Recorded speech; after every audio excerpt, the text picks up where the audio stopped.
Hey everyone, welcome to the channel. So today I'm over in the yard of the new house with the L2501 and I'm going to be working on pulling out this old fence that the old owners used for their dogs. So we are going to put a fence here for our dog as well, but this is just an old cheap mesh fence. It's just zip tied to T-posts. So I'm going to cut each section and pull them out. And then we have a dumpster here this week that we've been working on cleaning up all the trash that's around the yard. So I'm going to pull each section out and then crush it up and put it into the dumpster. So the first thing I'm going to do is cut the fencing off of all the posts. But I'm not going to video that, so I'll be right back as soon as I'm done with that. Alright, so I have the first few sections cut apart and detached from the posts. I'm going to pull it out section by section between each post. That way, since I'm working by myself, it's easier to crush it up and throw it into the dumpster. And to pull it out, I have the trailer hitch attachment on the front of the tractor with a drop hitch flipped upside down. If you watched our fence post pulling out video from a couple months ago, I did it the same way. So I'm going to try it. I think the hitch itself will hook right into the wire of the fence perfectly and just pull the piece right out. But if that doesn't work, I do have a strap to wrap through the fence and pull it out that way. All right, so let's get started.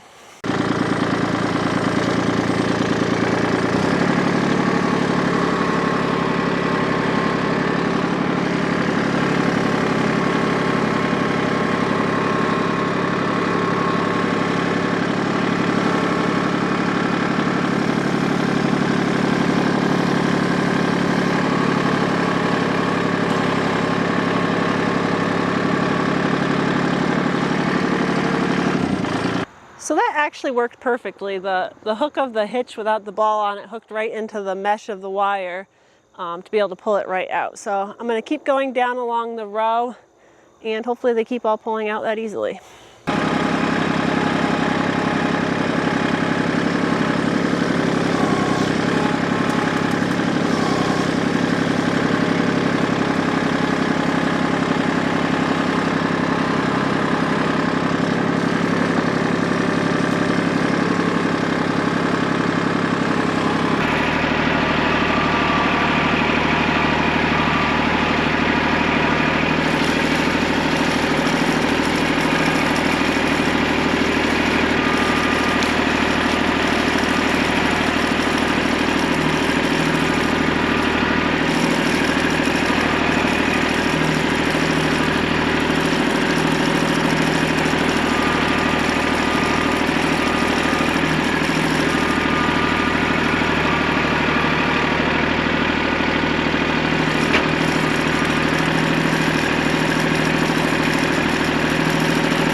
So I got the first side done, and this back side is definitely going to be the most difficult section because it's the most overgrown. So rather than cut between each set of posts, I just cut sections wherever I could get to it. So we'll see. There are some pretty good sized trees growing up through it, so hopefully it doesn't get caught up too much on that. But the way I'm doing it with the hitch is actually working really well. It hooks right into the wire, and then I'm able to just dump it right off rather than getting on and off of the tractor and using a strap. So I'm going to keep going and see if this side goes as well as the first one.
right, so that was the last section of fence. That actually went really quickly. The only spot that took a little bit longer was that back side that was really overgrown. A few of the spots where there's a little bit larger of trees, the trees were grown right into the fence, so there's still some small sections of fencing that will just come out once we pull those trees out. So I did leave the posts because we're going to save the posts. So right now all I'm worrying about is trying to get as much cleaned up in the yard as we can while we have the dumpster. And then there's a small section of fence in that corner by the deck stairs, and somewhere in that section of brush is where the septic cap is. So until we know exactly where it is, I'm not going to mess with that section because I don't want to end up driving over it. So that should wrap up everything for today's video. Now I'm just going to crush all this fencing up and throw it away in the dumpster. Sure, sometime in the near future we'll have a video going through and brush hogging all along where this fence line was. But if you enjoyed this video, please hit the subscribe button. And thank you for watching. We'll see you guys next time.